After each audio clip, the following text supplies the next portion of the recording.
Welcome to B2B Sales Trends, the podcast dedicated to sales leaders in the B2B space, where we share conversations about innovative and successful sales transformations to keep you up to date on the latest trends. This podcast is brought to you by Global Performance Group.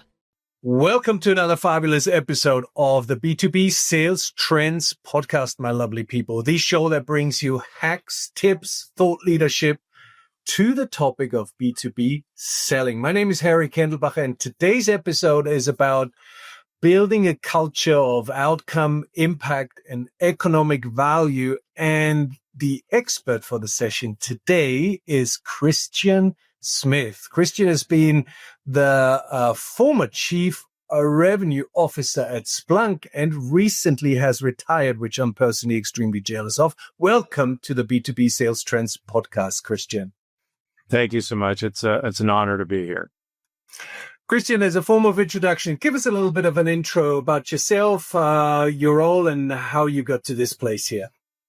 I appreciate it. So I had the privilege, as you mentioned, of leading Splunk through its massive transformation and just retired. We sold it to Cisco about a year ago and finished that integration. And I'm happily starting my next career journey here as I'm focused on board and advisory work. And I have more time to do things like this. But like many of you on this podcast listening at home, I grew up carrying a bag. That's how I paid my way through college and never put it down, but moved quickly into leadership and have loved this career of how we express value to customers in a B2B framework for technology. It's been amazing.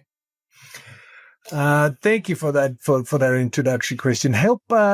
You've touched on that already, and you led Splunk through really a massive transformation, and your intro really doesn't do justice what you have achieved. You basically, helped the company to transform from 500 million to 5 billion in reoccurring revenue, and from sort of on-prem to cloud SaaS. What did that shift actually take from a commercial leadership perspective? What did it take, and what sort of insights can you share with the audience?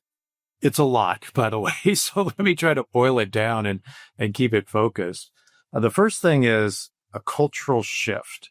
And what I mean by that, and I tell CFOs and CEOs and CXOs this all the time, when you're trying to shift your outcome, your results, your business results from sales, you're going to have to change your culture. And that culture is a company culture, by the way. It's not just culture. So you have to shift your culture. We could talk more about that later, but at a simple level for Splunk, it meant we had to shift to customer centricity rather than our own centricity. We were focused on our products and our results and our stock price. We weren't focused on customers. The second big thing is a mindset shift. So to really get to high growth, repeatable, at scale, and value-oriented selling, you have to shift your mindset in the GTM organization and frankly, the entire organization to team over individual. So you have to really get rid of that sort of lone wolf mentality that fuels a lot of early stage selling organizations and build a mindset around how do we operate as a team? How do we win as a team? You also have to do a talent shift. So a talent shift is, a lot of people don't want to hear that, but it's true. There are different types of people that you need in different phases of a go-to-market organization. And some people can shift along that journey from high demand industry acceleration sales to you've got to go and create your own demand and you're trying to take out existing incumbents. So what you're trying to do requires you to think about talent. And we had to shift our talent very much because we were very much based on inbound demand, and that demand was slowing down. We had to shift our talent to focus on how do we go and create demand and how do we win customers in a more complex selling environment. And the last bit, the fourth thing, is really process shift. So if you're changing your culture, you're asking people to change their mindset, and you're changing your talent, you've got to have supporting processes underneath that. And that includes tools, yes, but think of it about your sales engagement processes, your methodology, how you measure, how you train, how you enable. All that has to shift along with the other three things. It's interesting when you say mindset and talent shift. It's sort of a talent, mindset, and skill set shift that you've shared, and traditional value selling isn't cutting it anymore, especially in the complex B2B environment. Many stakeholders, different levels of stakeholders, different personas. Not everybody's comfortable with everybody. What does it take to move from just selling value to truly align around outcomes, in your opinion? It's such a great question, and I'm glad you brought it up. I think the first thing is, if you don't have executive alignment in the company around the importance of making this shift, it will fail. Because the GTM organization can't do it by themselves. To your point, we can do so much. We can really change, our culture and our mindset and our talent and our processes. But if the rest of the business isn't on that journey with us, it'll show up in front of the customers, right? And then you're going to lose, by the way, because to win in this complex environment, customers are looking for partners. They're looking for a company to bet on. And that company in every engagement has to be circling around value, or they will be seen as just another vendor and another, column fodder participant. So executive alignment is super important, but also understanding the framework. Like, you've got to think about the ideal customer profile. Who are we doing this for? The outcomes that we drive, like what do we do? The impact that those outcomes have. So what happens when we do that? What happens better for that customer? And then what is the value of that impact, which is actually, how do you measure that impact in a language and a metric that makes sense to the customer? And that framework is super critical. The outcome, the impact, and the value around the ideal customer profile. If you get that right and you do those 4 shifts, then you have that recipe for success, as long as it's a company initiative. Your CEO is behind it. Your CPO is behind it. Your CTO, your CFO even has to be behind that. And I love this. We've had a preparation call to this recording, and you referred to this idea of outcome, impact, value, and you've just kindly described it. And I think it's super, super valuable. And it's a little bit, well, not a little bit, it's actually very forward thinking, because these terms are getting thrown around so much and so often, and nobody really knows how they interlink. I think it's a really interesting and good explanation of those terms. You've shared that the transformation is key, the talent, the mindset, the skills, that you have to have executive alignment. I'm sure our listeners are interested in, obviously that's the perfect scenario, right? What can go wrong if you don't do that? What are the elements of that chain if you don't do that basically it goes wrong? What have you experienced there? Or has everything always gone perfect? It never goes always perfect.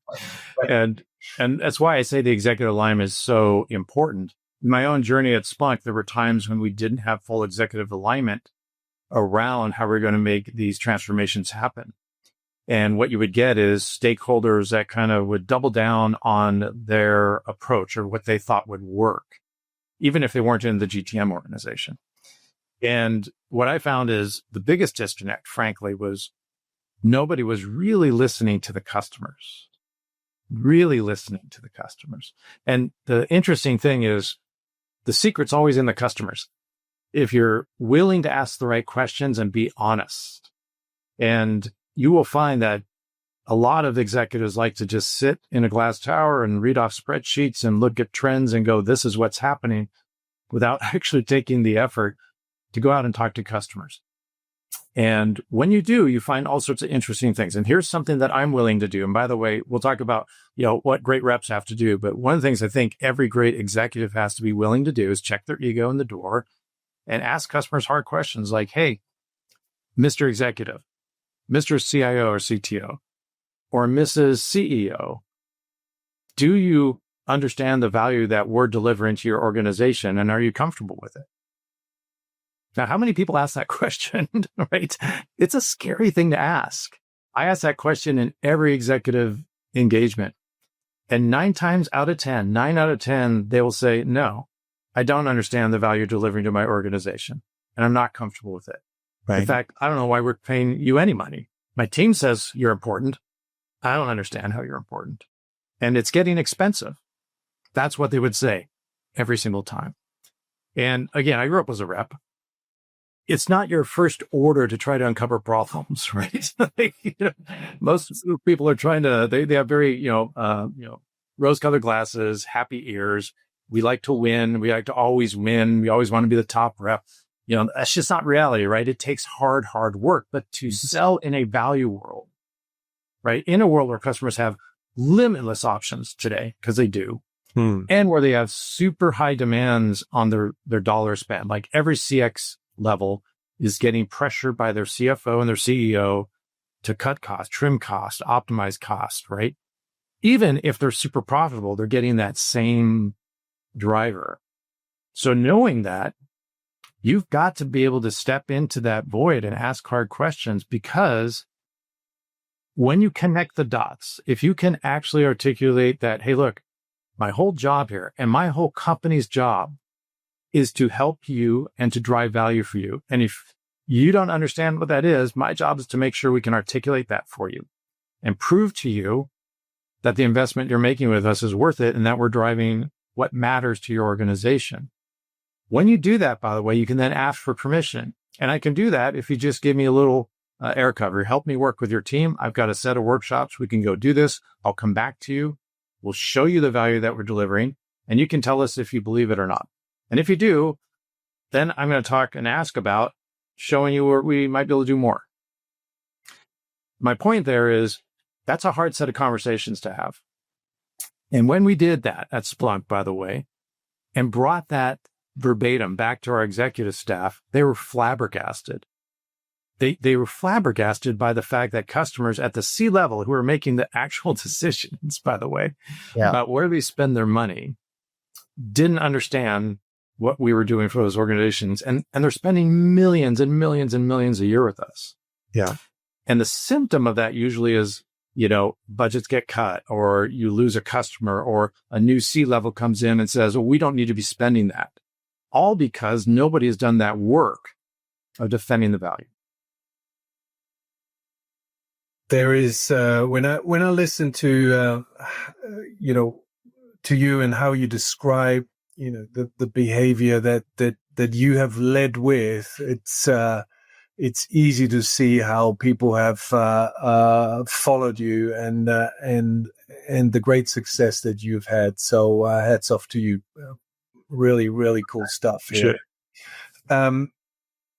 You talked a little bit about great reps and their behavior. And a lot of the time, sales teams are expected to sort of carry the weight of articulating value throughout their conversations to their clients.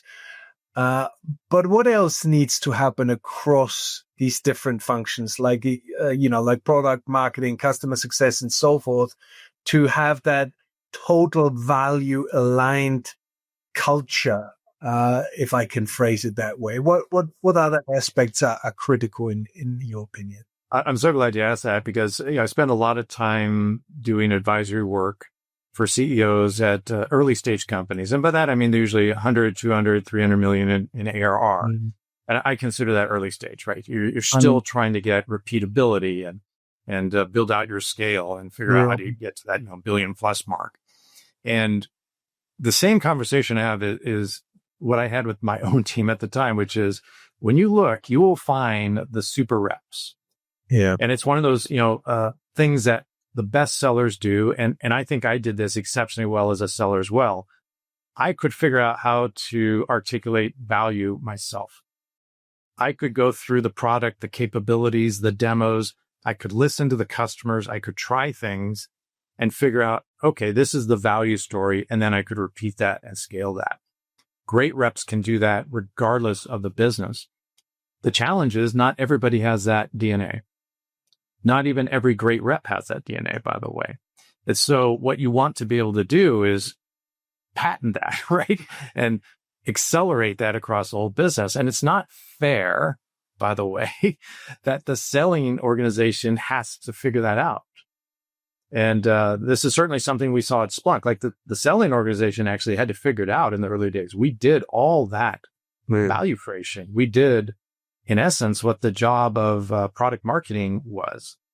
And it just was a byproduct of our success. Like we got good at it. And so we just kept doing it. And I wanted to change that because I didn't think it made sense. And I knew it would break down eventually because you'll end up with a friction between the selling org and what we're doing for value and the delivery org, the product organization, and the operations organization. And so what has to happen is those hard conversations where, first of all, you can articulate to the whole company what it is that you do for whom, right? And what that impact and value is. So what are the outcomes? What's the impact? What's the value? The whole company needs to hear this because it's really eerie how many employees actually don't understand what the company does that they're working for. It's uncanny. Like if you ask people, they won't know. It's that barbecue conversation, right? Can you explain that? Right. When you start talking in terms of value, though, at every function, right? Then you can start to get buy-in from every organization. I'll give you examples. The product organization would always talk in terms of features. I'm sure everybody in this, podcast has heard that, right? Yeah. Product shows up. We launched these 3 new features. Go out and sell them. And the sales organization is like, what do they do? And why would a customer care? What's the impact and what's the value, right? And what you do is you start talking to product in terms of use cases. Okay. And use cases help the product organization connect the dots between features and what the features do. The use cases are the umbrella for how you talk about the outcome, the impact, and the value. Then you can talk to product and say, you like this language, don't you? And they love that language because they want to know what does their product actually do for a customer.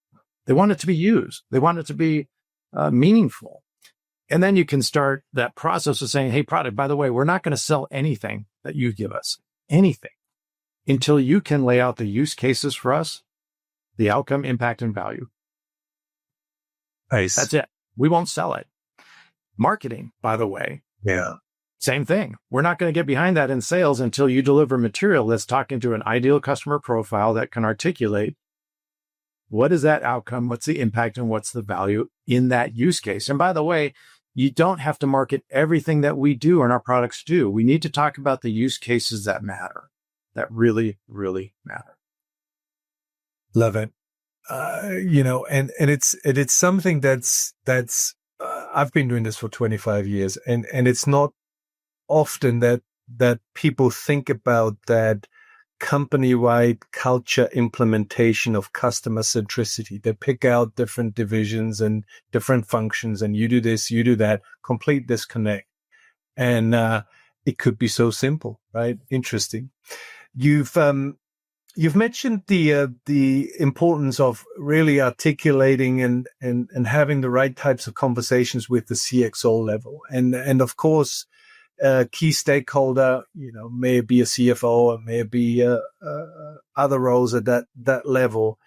And in our business, it's all about how do we increase win rates, right? How do we win more deals? How do we win them faster? How do we win them more profitably? And one element to increase win rates is really how do we create that urgency? And in our preparation meeting, we talked a little bit about how do you defend spend in front of the CXO level? Let's take a CFO, for example, and they're looking at every line and they're sort of scrutinizing it and having to justify it. What would salespeople be doing to help sort of their champions or their team to build those cases that stand up to that pressure and really, show that urgency or demonstrate that urgency? What are some of the best practices that you can share there with the audience? Well, you had some really good points there just in the build up to that, which is, every great seller knows that they have to build multiple champions, not one champion, multiple champions, right? And you don't start there, right? We know that. Like you start with, people that are interested, you build a champion, and then you start to build multiple champions so you get deeper in the account. And I always say the simplest thing to remember is you have to have defendable artifacts for your champions, defendable artifacts of value. And by the way, that's why it's the responsibility of the company to build this DNA, because a seller left on their own to build their own defendable artifacts, that's way too much work, right? And beyond even the expertise of most sellers, because those artifacts, they have to be able to articulate, incredible assumptions about the use cases, data about those use cases in work, and then articulate the value back into the strategies of the company. Here's what matters. I mentioned, every C-level is under enormous pressure and more pressure today than ever. Yeah. But they're always going to have an LRP, a long-range plan, and then their annual plan, right? LRP, it's usually 3 years. Some industries, they go longer, but tech, it's typically 3 years. And then you do a 1-year plan against that. And out of that, you're going to create your budgets, right? Now, keep in mind, startups are going to be a little different than existing concerns, right? Startups kind of grow a little bit faster usually and get funding along the way. And then they have to do these bursts of growth. But most companies are kind of going concerns and they kind of think this way, LRP in 1 year. In that, every C-level is going to decide what are their priorities, what are the big rocks. And those are going to line up, if the company's well managed, to the corporate strategies and priorities. Okay. And you need to understand what those are. You absolutely have to understand the corporate ones, and then your CX person, whoever you're selling to, if that's HR, that's revenue, or that's tech and ops, whatever. Because if you can't articulate your value proposition in that context, you are irrelevant, and you'll never get prioritization. You'll never get expediation. And by the way, you may never have to talk to that CXO to get your deal done. That's okay. That's fine. That's even better. Right. But you have to be prepared to. I always tell this to my team, or did. No, I'm retired, but I don't have to tell anybody this. I'm telling you, if you can't articulate to that CXO and your champion cannot, if they're not prepared, you're in trouble. You will get ruined. Okay. Because at some point, that CXO is going to drop in on your champion and go, why are we spending all this money on XYZ? Yeah. Why? And they have to be able to whip out a defendable artifact and go, well, let me tell you why. And let me tell you why this is so good for us. And let me tell you why we should be doing more with them. Because it lines up to their strategy and their priorities. Okay. And if you want to get acceleration, you want to make sure that you can have that set of defendable artifacts, that your champions are articulate in it, that you coach them to sell. And by the way, that you figure out if they can or can't, and help them by being willing to help them sell. So when you're really good with your champions, right, you're teaching them and coaching them, or you help them by showing up in those meetings to co-sell with them, right? Because not all of our champions are very good at articulating what we do and why we do it, because they're not in the sales role, right? We better be good at it. They're getting too much lost in the minutiae and the product itself, because they typically have to execute it, so they can't articulate that value to the next level up. I agree. Yes. Yeah. Interesting. I think, as a rep, what I would be asking myself all the time is, am I confident in my value? Like, do I really understand it? Can I articulate it? And if you don't blame yourself. Just maybe your company hasn't done a good job training you on that. And you're going to have to figure it out until they do to get better. You've got to be confident in your champions, confident in your technology, confident in your team and the activities they perform. So much so that you'd rather have your team in front of the champions and the CXO than even yourself. That's the test of confidence. And, if your champions are trusted by the CXO, you're going to be in much better position, and you're going to have to test your champions along the way. We always say that in order to obviously you have to prepare, you have to know your value, you have to be, ready to engage with with the C-suite. We always say it takes a certain level of courage to do that. And we define courage as the combination of the competence of the skills. So I understand what to do, and the confidence to know that I can execute the what. So the what and the how together will give you the courage to perform in that level. Is that something you can relate to or agree with? Absolutely. Right. Because if not, you'll fall apart in that meeting. Right. Right. And if you think about it, let's say you get an executive meeting. All right. What do you want to accomplish in that meeting? Your champion goes, I want you to meet the CXO, What do you want to do? Yeah. And you have to have that confidence that you know what you want to do with that time, that you can go in and have that meeting, ask the right questions, listen more than you talk, be vulnerable, but use that opportunity to ask for sponsorship to further your cause in the account, right? And I think it's very important that you have that confidence and those the understanding of what you want to do to make that valuable. If you don't, by the way, you're never going to pass the muster for that CX level. You won't get more time with them. You never will. You never will.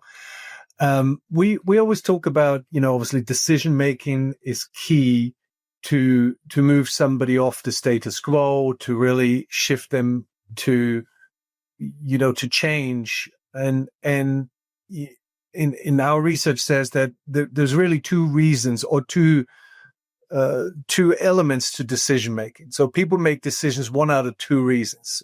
First, either to gain an outcome from whatever I'm deciding on, or to avoid a risk.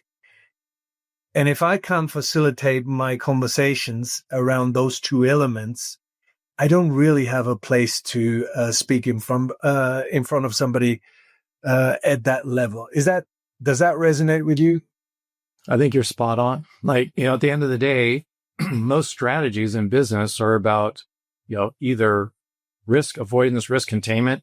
Right. That includes compliance, which is one of the, biggest ones. Or it's about, optimizing revenue in the form of either growing revenue or reducing costs. Yeah. Right. That's kind of it. And I agree. If use cases always have to tie back to that. And then you have to understand, what does that company care about right now? Right. You're going to find very few companies want to dramatically expand their vendor landscape. Right. That's not what they want to do. But what they want to do, to your point, is they want to make sure they can do certain things. They want to drive certain outcomes, and they want to make sure that they avoid the most painful risks. Right. And our job is to articulate the use cases of our solutions in that framework for them. Yeah. Yeah, absolutely. You've achieved tremendous transformation in over your career. So let's talk about what stops real transformation. Many GTM teams want to move from transactional selling to outcome and value-based approaches. That's great.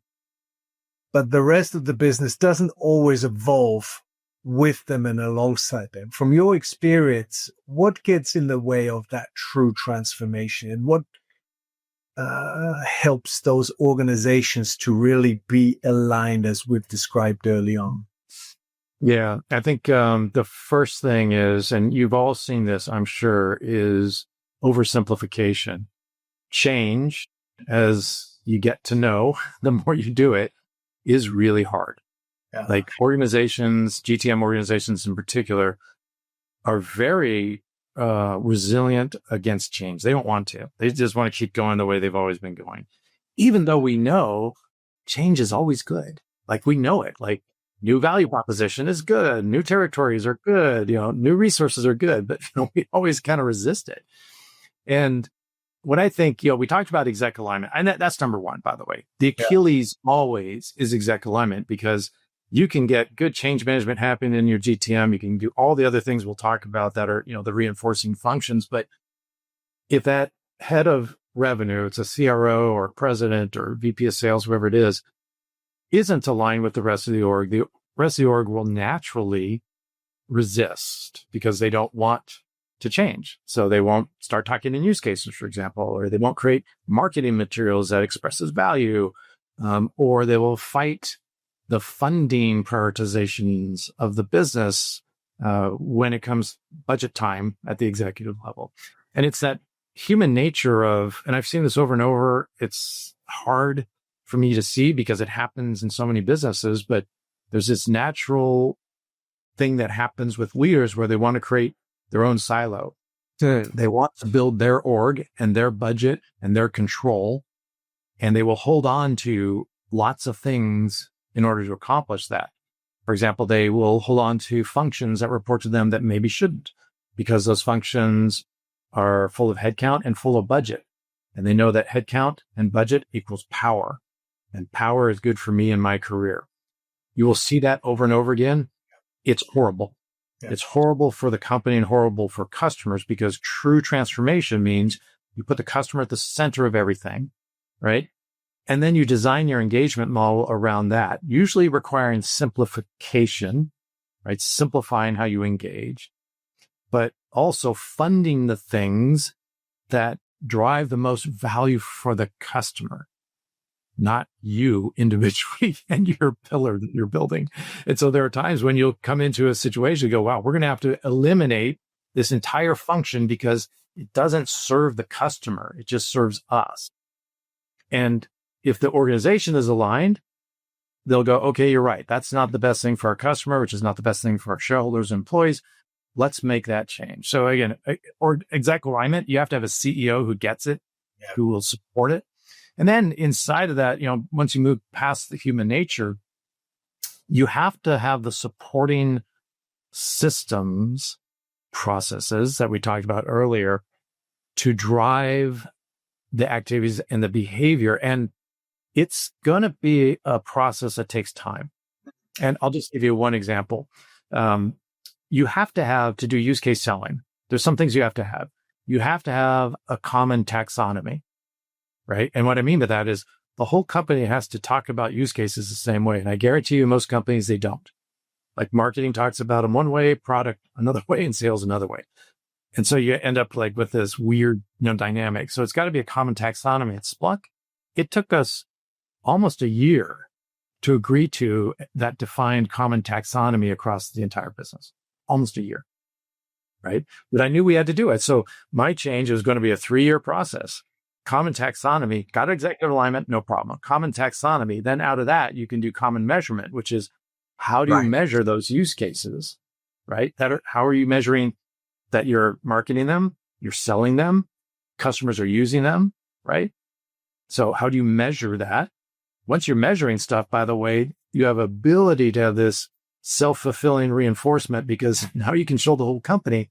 Remember those use cases we talked about?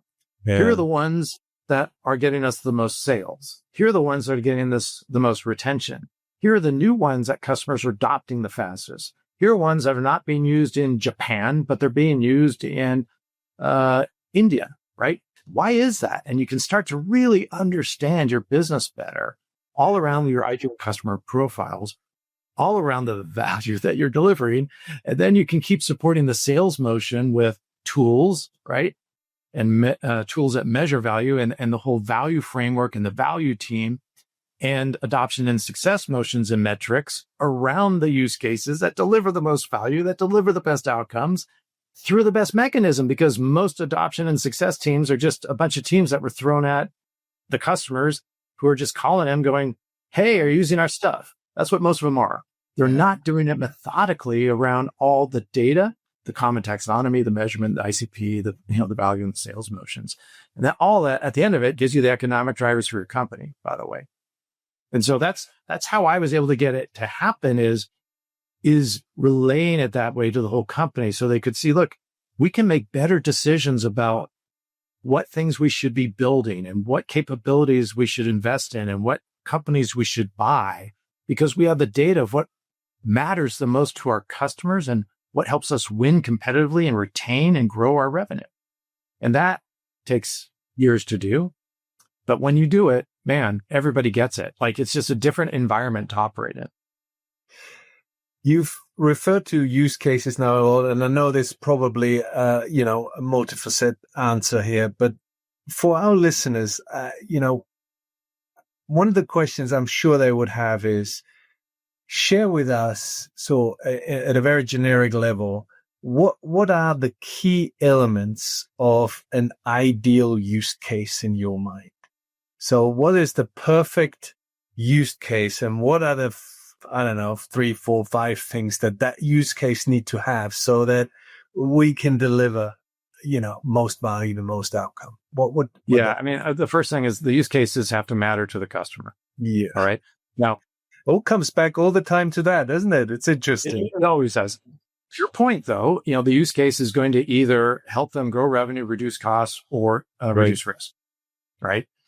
And the use case has to fall into one of those kind of 3 magical buckets of it's going to solve something that they can't solve today, or it's going to solve something better than how they're solving it today. And better means faster, more efficient, better economic outcome, lower costs, right? Better. Or it's got to be a whole new thing that they've never thought of. I would consider AI to be all the AI use cases these are whole new things you never thought. Like you can do things completely differently than you ever thought of that still drive those other benefits of better, faster, cheaper, et cetera.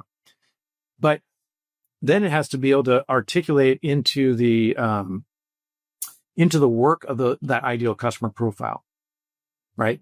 So you have a person in security, you have, security analysts who, have to do this thing. They have to do threat hunting, and they can't do threat hunting effectively and efficiently for these types of threats because nothing exists to be able to do that. Now with our capability, we can do that in this way, and it will give you this kind of risk reduction and this kind of economic benefit.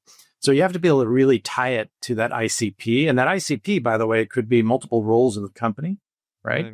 You adjust your use cases to that role. So it has to be highly relatable to that user, right? And I assume you tie in financial metrics and financial outcomes to that too. And it's interesting when I listen to you, all the use case needs to really highlight and generate these new needs in the mind of the buyer, these needs that they haven't considered before that they exist, the needs that they haven't appreciated before that they can be, running their business more efficiently, for example, and so forth. So it's all about raising that awareness, and that will bring value to me as a potential buyer. Yeah, 100%. And right. I think, part of the job of the company and why everybody has to be on this journey is you really have to agree. What are the top use cases that we're going to bet on? Yeah. Right. Because you can't absorb, in a go-to-market motion, endless use cases. You can't support thousands of them, for example. There's just not enough room and audience for that.